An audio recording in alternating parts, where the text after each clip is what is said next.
It's the year of the false spring, and winter is coming. Let's talk about Game of Thrones, The Mad King at the RSC.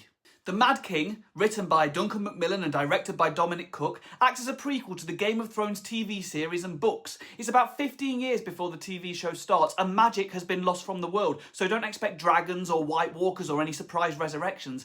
In fact, this play feels more akin to a historical epic rather than fantasy. The focus is on politics and shady deals as each of the main houses tries to strengthen their positions in a kingdom that is on the brink of collapse. The story begins with the tourney at Harrenhal, an important piece of Game of Thrones lore for anyone familiar with the books, where small developments spiral into a full-blown rebellion that results in the end of the Targaryen dynasty and leaves a Baratheon on the Iron Throne.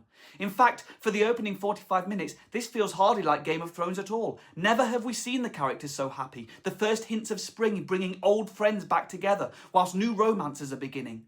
Anyone who recalls the events of the Red Wedding, however, will be aware that happiness never lasts very long in Westeros, and needless to say, a dramatic arrival soon throws everything into chaos. The focus of these early scenes are the Stark family, in particular Harmony Rose Bremner's Lyanna, who is reminiscent of Arya, a young girl who enjoys fighting and yet finds herself engaged to Callum Woodhouse's Robert Baratheon and expects to settle down as a wife rather than a warrior. There is a complicated love triangle between Lyanna, Robert and Prince Rhaegar Targaryen, played by Noah Ritter. The production does its best to build up the chemistry between Rhaegar and Lyanna, but we are kept at arm's length by the fact that Rhaegar's wife Elia, played by Elizabeth Ayodele, is incredibly likeable, a strong female character in a world that is heavily male-dominated. We can never quite forgive Rhaegar for cheating on his wife, who certainly doesn't seem to deserve such treatment. It means the burgeoning love story between Rhaegar and Lyanna lacks our emotional buy-in and doesn't quite live up to those powerful romances that we're used to from Game of Thrones.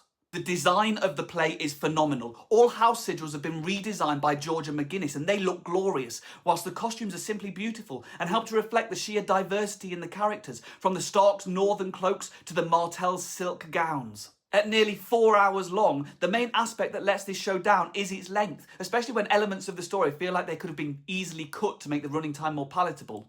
Fans will love this, and as an extension of the Westerosi universe, it mostly lives up to expectations, but it feels like it's relying too much on Game of Thrones nostalgia rather than trying to do anything different. 3 stars from me, but what do you think? You can catch Game of Thrones The Mad King playing at the Royal Shakespeare Theatre in Stratford-upon-Avon until the 5th of September. For more rapid reviews, give me a follow, and for more in-depth analysis, visit brokenlegsblog.co.uk.